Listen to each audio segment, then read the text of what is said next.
आणि हा विकास करायचाच असेल तर मग या धारावीमध्ये माझ्या पोलीस कर्मचाऱ्यांना घरं द्या, माझ्या गिरणी कामगारांना घरं द्या, सफाई कामगारांना घरं द्या, सरकारी कर्मचाऱ्यांना घरं द्या, ज्यांच्यावरती मुंबईचा नव्हे तर अख्ख्या महाराष्ट्राचा डोलार आहे आणि मुंबई ह्या देशाची आर्थिक राजधानी आहे.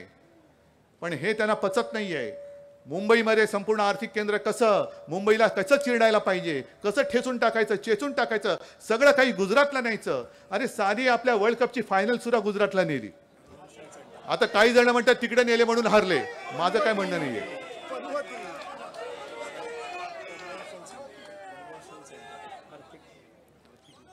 म्हणजे एका दिवसाच्या मॅच मध्ये जेवढी आर्थिक उलाढाल झाली म्हणून काही जण भारत हारताना सुद्धा हसतानाचे फोटो आपण व्हिडिओवरती टीव्हीवर पाहिले. कोण? मी नाही बनत, आपण सगळ्यांनी पाहिले.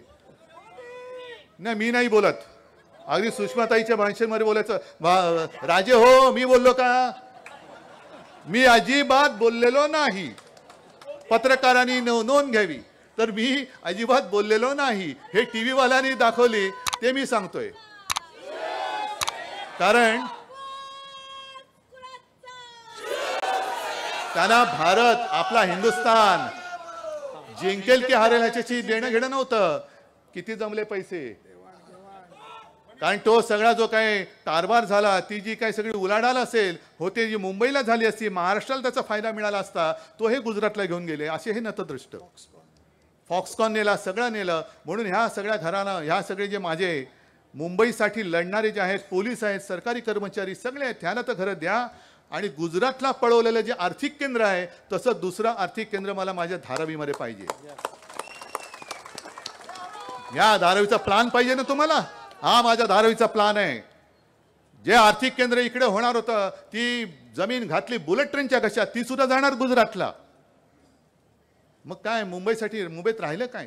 म्हणजे मुंबईचा पूर्ण चोथा करून टाकायचा, नासून टाकायची, पुन्हा मुंबईची बदनामी करायची. कोरोना काळामध्ये भ्रष्टाचार, हा जगातला सगळ्यात मोठा TDR भ्रष्टाचार आहे.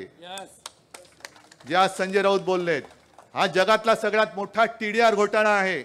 तुम्ही आमची चौकशी करण्यापुरती पहिल्या आधी तुमचं सुटले ना, पायजमा सुटलाय तो पहिला वर घ्या, तो पहिला वर घ्या. मागे आम्ही हा असा मोर्चा काढला होता, आदित्यने नेतृत्व केलं होतं, सगळे तुम्ही होतात.